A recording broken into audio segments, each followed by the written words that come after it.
Welcome to Rise with AI, where we spotlight trailblazers in e-learning and professional training. Today, we're joined by Leyah Hostetter, founder of Leyah Co, a company dedicated to empowering heart-centered leaders to create exceptional cultures and customer experiences. With a background in construction and a passion for leadership, Leyah has transitioned into consulting and coaching, helping entrepreneurs and leaders build businesses with purpose. It's an honor to have you. Let's dive in with a fun question. From your time in construction, what's one project or challenge that stands out as particularly memorable for you, and what did it taught you about leadership? Oh goodness, that's a great question and a fun one. I started my career after college working for Pulte Homes in Las Vegas. They were one of the largest, and still is one of the largest builders in the United States. Wow. And as you know, Las Vegas is a very hot, very dry climate. But at this time, we had a very rainy season. And the type of building that we do, I'll make this quick, but with the insulation we used a blow-in cellulose insulation that was blown in wet, and then it would dry, and it was an exceptional insulation. Wow. But because of the additional rain that we had this year, our normal build cycle was not quite in line with the weather. So closing up those walls normally would be plenty of time for that to dry out. But for this particular season, that was not the case. And I had a homeowner who, unfortunately, because of that, had a lot of mold in their home, which, as you know, can be a challenge on so many levels. And unfortunately, we had to move these homeowners out of their home for about 3 weeks, where we essentially tore apart their home and rebuilt the whole thing. And a few weeks later, I got a call from the homeowner. That was stressful enough. But a few weeks later, I got a call from the same homeowner saying it happened again. And I thought, there is no way this happened to you again. And I went back, and it had happened again. And again, because of the unusual weather we had that year, we weren't prepared for this type of a situation and scenario, which was actually a good thing for the company in the long run, because we realized we needed to change some of that process. But what I learned through that is that was not a fun thing for that homeowner. That was extremely stressful for them. And it taught me how to be able to engage with people in a very difficult, stressful situation.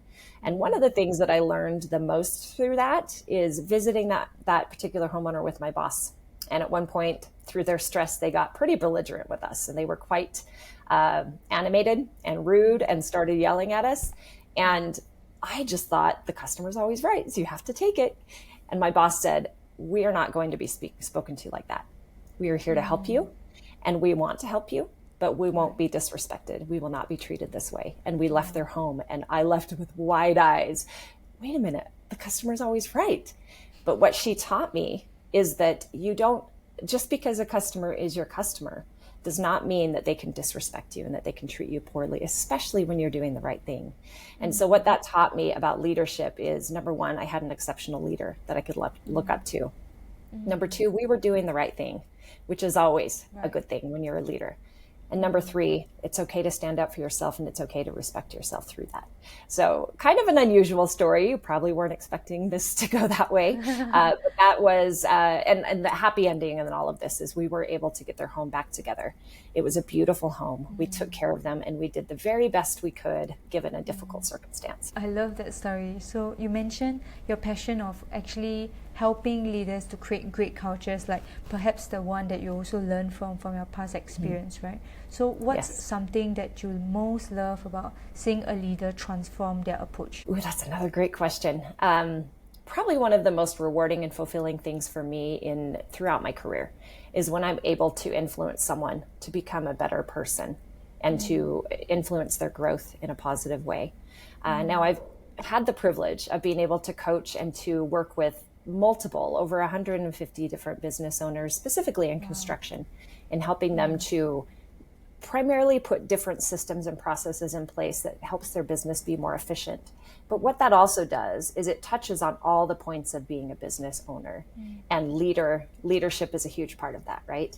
And when I'm able to help influence someone in a way to step up their leadership, to step up their growth, so that they in turn are creating a better culture for their people, which in turn creates a better experience for their customers, that's extremely rewarding to me. That's true. Because the energy that you are also approaching the customer can also feel it, right? So it's really contagious. So since you actually focus on heart-centered leadership, what's one trend that you actually see that might be coming in the next few years for leadership development? Let's talk a little bit about AI. It's not going anywhere. It is here to stay. And what an exceptional tool that we have to help make our lives easier. But what AI lacks is human connection. And it lacks that heart. It lacks that soul. You can only get that through human to human connection. And I think this is a trend that many business owners, many leaders are going to be very tempted to go all in on.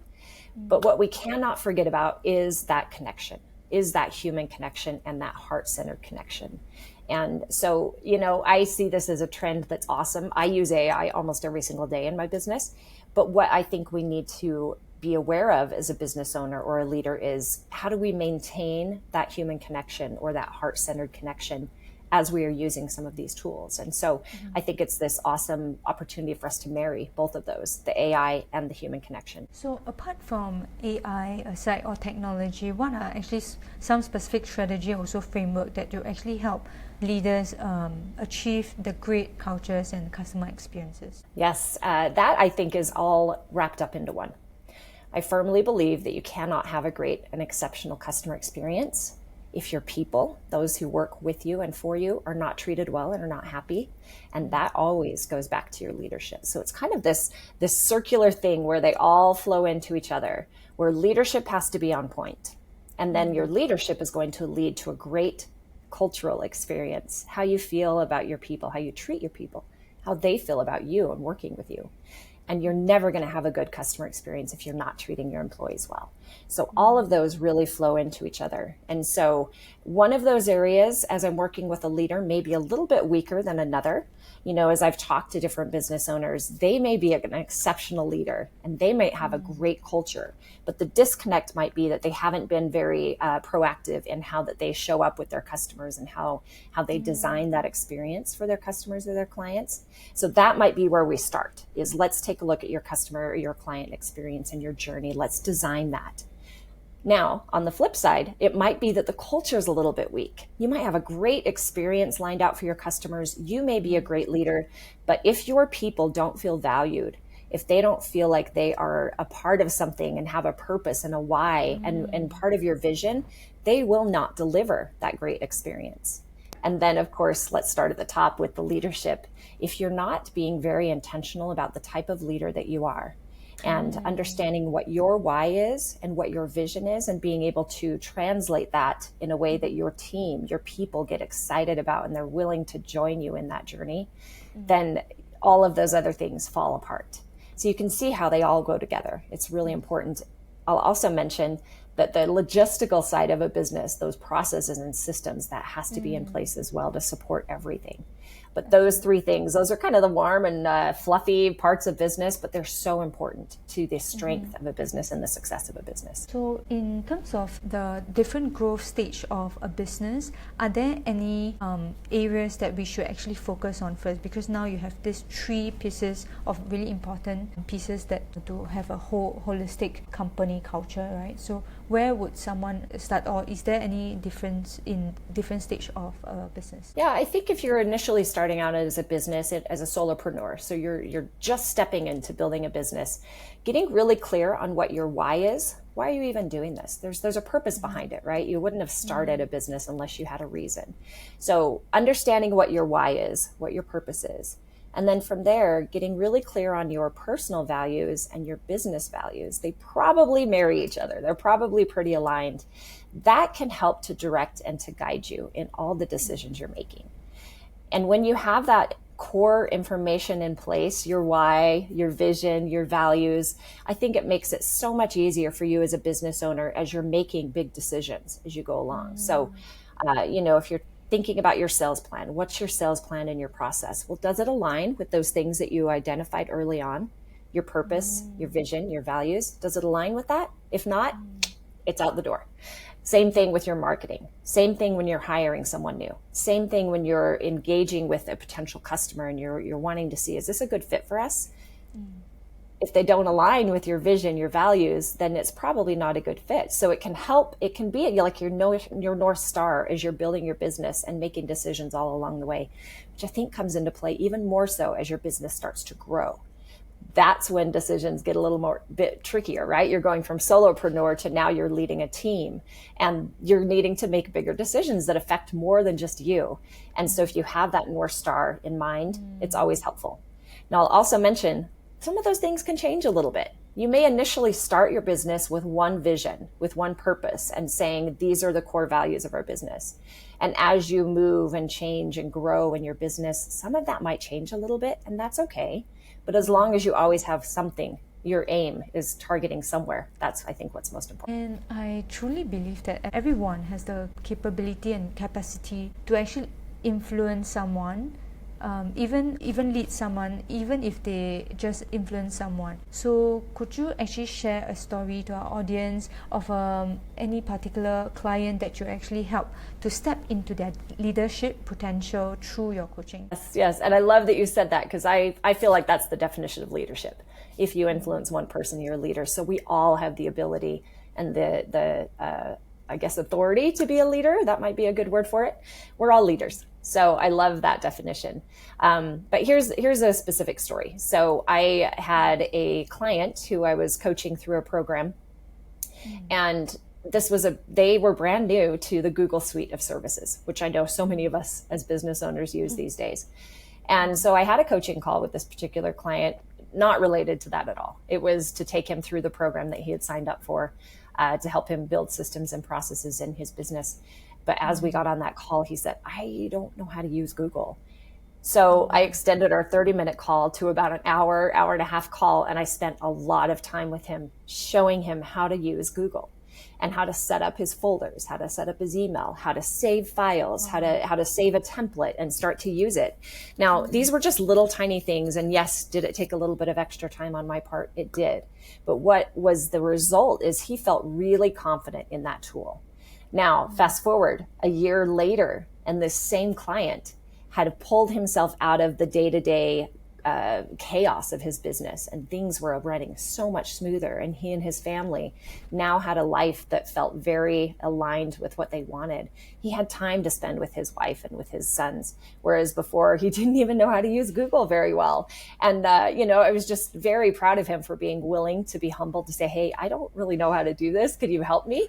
And together we were able to get him to a place where he felt really confident. And from there, it was kind of a springboard into everything else that he learned to implement into his business for that success. Oh, amazing. Sometimes as a leader, you do need to also see where is your weakness and willing to really ask for help, because that's where you can also be able to move the needle so much more, especially you are the anchor of the entirety of the decision-making framework for the company. Absolutely. So I think sometimes when we also look at, you mentioned about your North Star, right? So the leaders will also always look at the North Star. Do you have any suggestion for someone who is new to this term, or like who are also figuring out this North Star for themselves?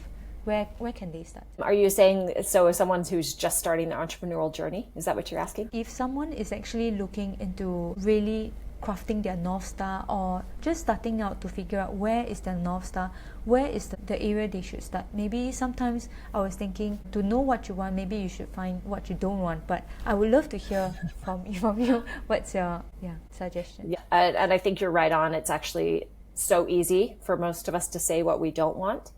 But when you ask somebody, what do you want? It's hard for people to answer that question.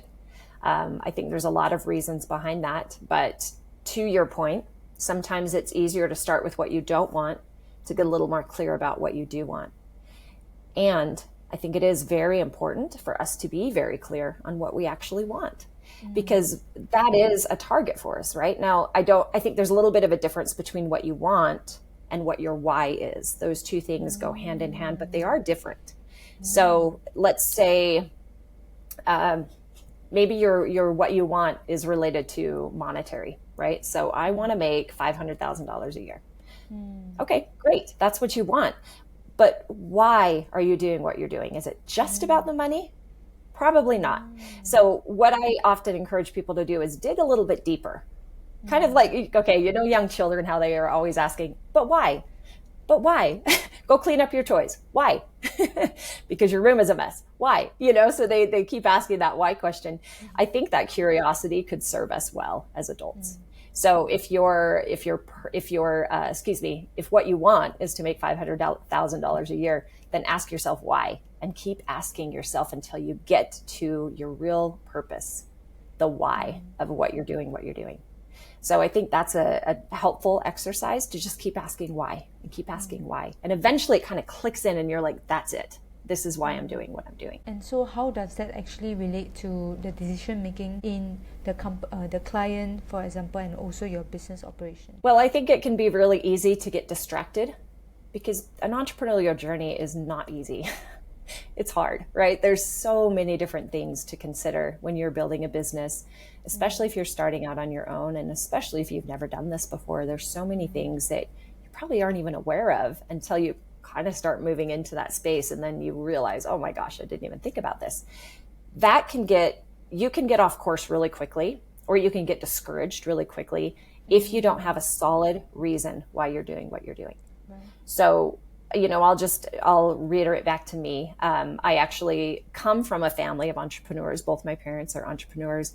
And I always appreciated that they had this flexibility and this freedom to kind of do things the way they wanted to. But I also knew that it was a struggle. Like, it was not an easy thing for either of them to continually run a business and to also have a family and all the things. So seeing that growing up, I chose to kind of go the corporate route initially.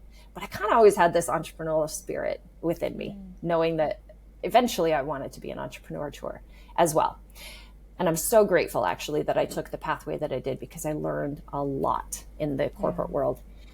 But there was always something in the back of me that was like, but I kind of want to be my own boss. I kind of want to do my own thing. And so I was curious about that. I've asked myself many times, well, why do you want to do that? I went back to that. Why? But why? And ultimately for me, it came down to wanting the flexibility and the freedom to live the life I wanted to live on my terms. Now, that is eventually what helped guide me to be an entrepreneur. And it is hard. I have probably worked harder as an entrepreneur than I ever did in a corporate setting. And sometimes without the payoff, right? Sometimes it's a lot of work and a lot of time and a lot of effort without that payoff. But that helped anchor me to continue moving forward on days where it was really hard, or months where maybe there wasn't the revenue that I thought I was going to get, or I don't even know how to answer this next question or what to do in this next part of my business. That why kept me going, instead of just maybe falling back into something that was easier, but it wasn't what I really wanted. So that's just a short version of the reason why I chose to do what I wanted to do in building a business on my own. So what is your reason now? It's really, actually, it's tied to that, but there is a bit of a difference to it. So ultimately, I am owning my own business and running my own business because I want the freedom and the flexibility to live life on my terms. And the reason why I do the type of business that I do is I really love to help people change and to grow and to get results that create a positive experience for them in their lives, not only professionally, but even more so personally. There's nothing more rewarding to me than when a client comes back to me and says, thank you, you changed my life. And I will mention, I didn't do anything. They did the work. All I did was guided them, inspired them, encouraged them, and they did the work. But there is nothing more fulfilling to me than to have someone recognize the growth that they have made in their life and that I got to be a part of that.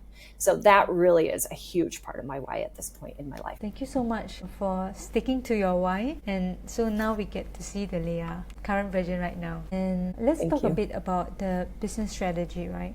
You mentioned that using AI in your business, you mentioned that you actually use AI in your business, but also you have to value the human connection. So how do you actually balance technology while balancing that personal interaction with throughout your coaching? Yeah, so how I am currently using AI is to either kick me off with an idea of building something or creating something, or to refine something that I've already done.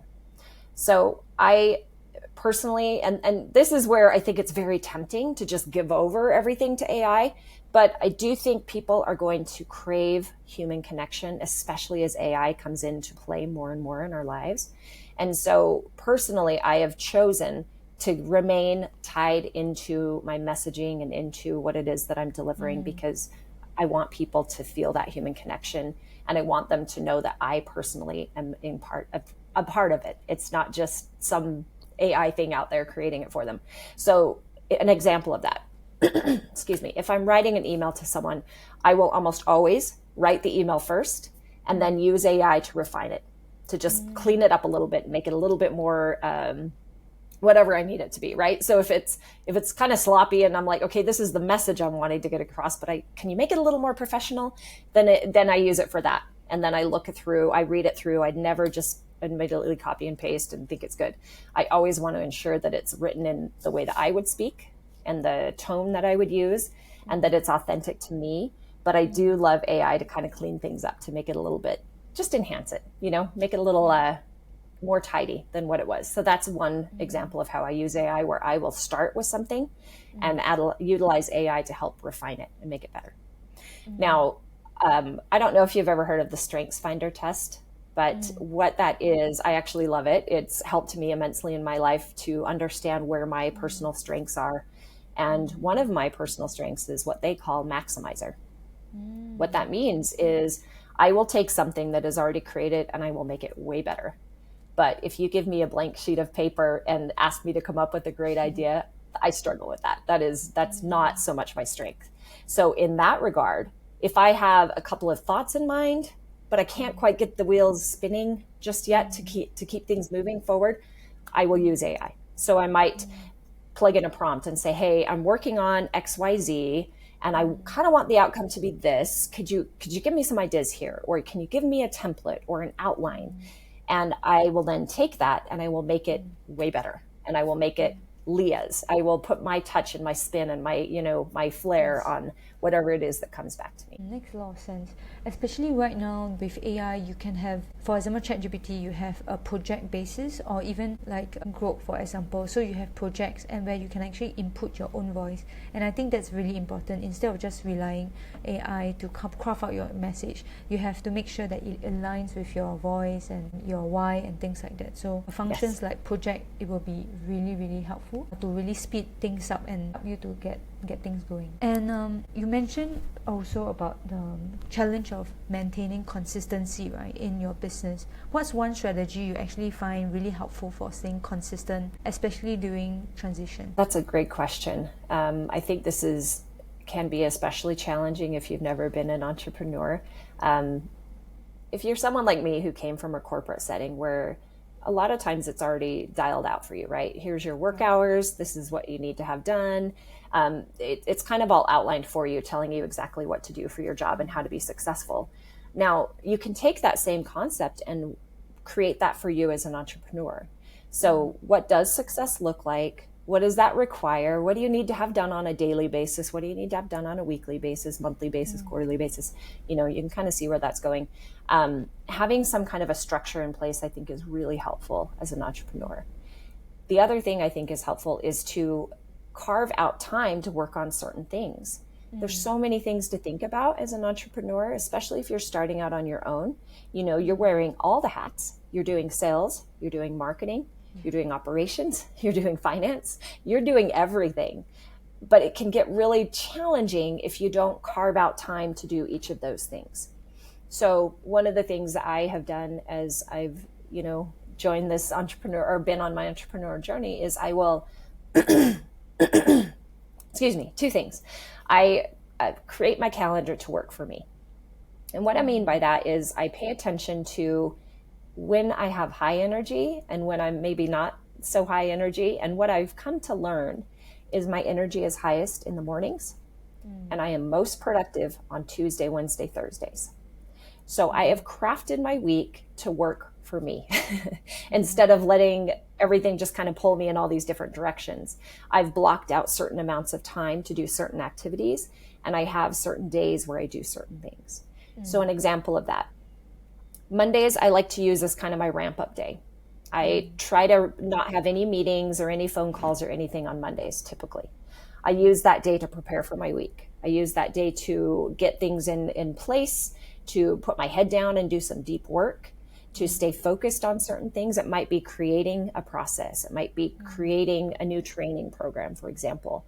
I use those Mondays for that. Tuesday, Wednesday, Thursdays, I keep open for client calls or discovery calls for potential clients. And I block out specific amounts of time on each of those different days. So I don't leave the whole entire day open for calls. Just knowing me, if I do that, I might have a call here and then I'll have an hour gap and then another call and then 30-minute gap. That doesn't work for me because I need some chunks of time to do some deep work. So I might open up 3 or 4 hours for some calls on a Tuesday and 3 or 4 hours at a different time frame on a Wednesday, and so on and so forth for a Thursday. And then Fridays I use as what I call my CEO time. And that might be time for me to invest in myself. That might just be physically. I might go out on a hike. I might recharge that way. I might maybe even sleep in on a Friday, or I'm using it to learn. Maybe I'm reading a book. Maybe I'm attending a seminar. I try to leave Fridays open to invest in me. And not so much the business, but in me, the CEO of the business. So that is one way that I have found helps me to stay on track and helps to keep moving things forward for me. Now, the other thing I want to mention, I also said that there's like blocks of time that I set aside for certain things. I'm wearing a lot of hats right now. So I have a specific block of time on my calendar twice a month where I'm going over my financials, and I'm going through my bookkeeping software and making sure everything's in alignment and ready to go.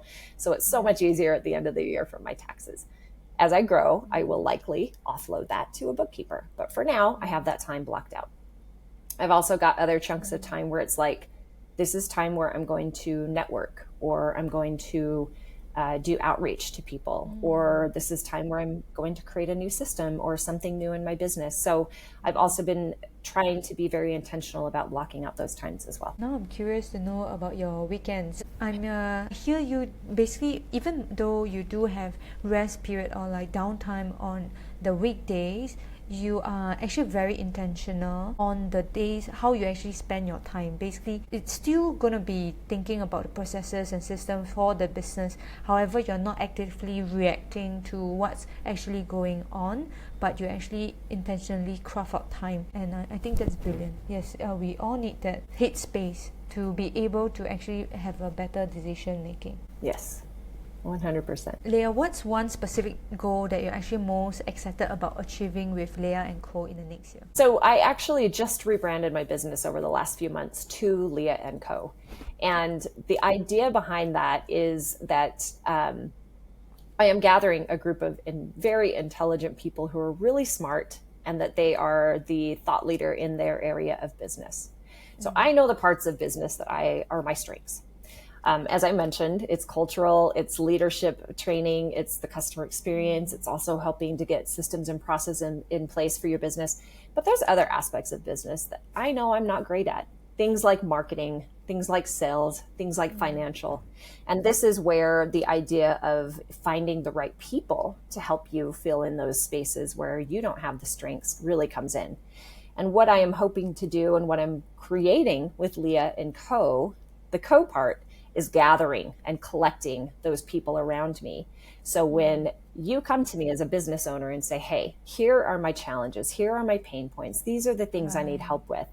If I personally can't help you, I have someone I can refer you to, or I can loop into the project so that you are getting a well-rounded, customized project for you and your business.